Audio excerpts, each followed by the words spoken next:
How much fat can you actually lose in 8 weeks? Because according to some people online, 8 weeks is enough to lose 15 kilos, reveal your six-pack, and develop a jawline that could slice through a block of cheese. Then you got the opposite side that will tell you that losing weight faster than ½ a pound a week will destroy your metabolism and cause you to lose every little bit of muscle you have. The truth sits somewhere in the middle. So in this video, I'm going to teach you how much you can realistically lose, how quickly you'll see visible changes, and how to make sure the majority of that weight comes from fat rather than muscle. Quickly, here's an example of what 8 weeks did for these guys. Stick around and I'll show you exactly how. I'm Charlie, an online coach who takes guys from fat and frustrated to leaner, fitter, and far more confident. My clients are always surprised how much genuine change can happen in a short period of time when I help them pull their finger out. Because 8 weeks doesn't sound like a long time, but it's enough time to take your waist down, completely change how your clothes fit, and look noticeably different in photos. That's exactly why I created Diced, my 8-week fat loss group coaching program. At the time I'm filming this, summer is nearly over and I've got another intake coming up in September. But I run Diced multiple times throughout the year, so whether you're watching this in summer, Christmas, or spring, you should still join the priority list through the first link in the description. I'll explain more about it later, but first, should you even be trying to lose fat quickly? There's a weird belief in the fitness industry that slow and steady fat loss is clever and fast fat loss is always reckless. I see it a little differently. People choose a slow and steady approach because on the surface it's a lot easier. More time means more meals out, less cardio, and you can tell yourself that you're not really dieting.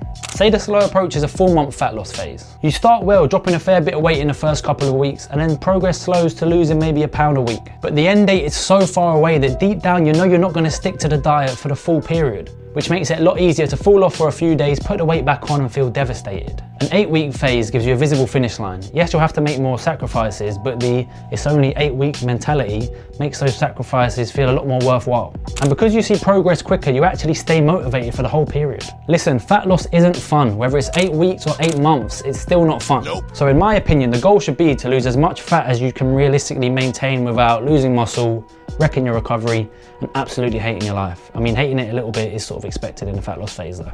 When talking about dieting, it's important to mention that weight loss and fat loss are not the same thing. When you step onto the scales, they weigh your entire body. That includes fat, muscle, water, food. And that's why the first week of a diet can make you feel like you've cracked the code. This fat loss shit is too easy.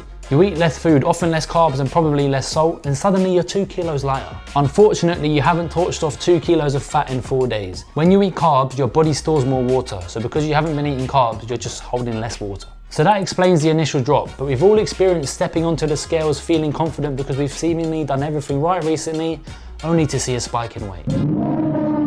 As annoying as this is, it can happen for a number of reasons. Your muscles may be inflamed from a previous workout. As I mentioned, you may have had a high sodium meal the night before, or maybe you just need a shit.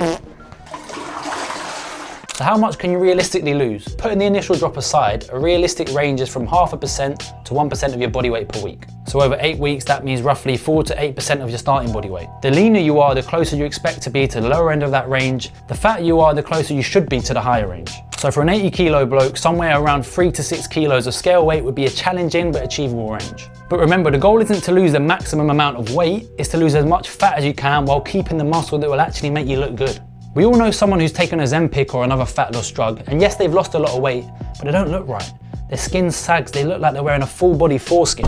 This is partly because the weight loss was so rapid that a lot of what they lost was muscle mass. So how do you stop that muscle from disappearing? There are 2 main things you need to do to keep muscle while losing fat. Do you know what, give me a second. There are 2 main things you need to do to keep muscle while losing fat. Number 1, I feel like a dickhead. Number 1, if you're not already, lift weights. The purpose of weight training during a diet isn't to burn as many calories as possible. It's to give your body a reason to keep the muscle you have or potentially even build more while getting shredded. So no, replacing strength training with Joe Wicks type HIIT workouts that leave you questioning all of life's choices is not a good decision when on a diet. Number 2, eat enough protein. Protein makes fat loss easier because it's the most satiating macronutrient, meaning it keeps you full. It requires the most energy to digest, meaning you're burning calories while eating. Yes, you heard that right. Burning calories while eating is fucking brilliant. But it's also essential in a diet to ensure that you don't lose muscle. You should be eating a bare minimum of 1.5 grams per kilogram of body weight. So if you're an 80 kilo male, that means at least 120 grams of protein. All right, that's enough theory. Why don't I just show you what can actually change in 8 weeks? Take Finn for example. He dropped 5 kilos, transformed his side profile, halved the amount of chins he had, and massively improved his confidence. Sonny lost 4 kilos but somehow looks bigger. He already had that level of muscle hiding somewhere, but it was only once he removed the extra layer of fat that muscle definition really came through. And that's a prime example of why the goal isn't just to lose as much weight as possible, it's to lose fat and keep the muscle that actually makes you look good. And Max got into such good nick in 8 weeks that he thought he was seeing things and had to start wearing glasses. 8 weeks can take you from avoiding photographs and barely recognizing the person you see in the mirror to looking noticeably leaner and feeling proud of the progress you've made. The physical transformation is obviously the part that you see, but getting your confidence back, proving to yourself that you can stick to something and no longer feeling like your diet is out of control can be just as valuable. None of these transformations happen because I gave them some secret fat loss trick that nobody else knows about. The basic formula is fairly simple. They needed the right calorie target based off their BMR, enough protein, a proper strength training program, consistent daily movement, and a way of tracking if they were actually progressing. The difficult part is applying that formula to your life, because knowing you need to be in a calorie deficit and resisting a garlic and chili sauce smothered late night kebab are two very different skills, and that's exactly why I run Diced. I take all the information from this video, adjust it to you specifically, help you properly apply it, all with the goal of getting you as diced as we can in 8 weeks. I don't send you a shitty 50-page PDF that would leave you stuck on page 3 as if you were reading a Sun newspaper. You'll be given your own nutrition and daily step targets, a loggable training plan, and weekly progress tracking through your weight, measurements and check-ins. I will personally be in contact with you each week to review your progress and adjust your targets, so that you're not guessing whether to eat less, move more, or just simply be patient.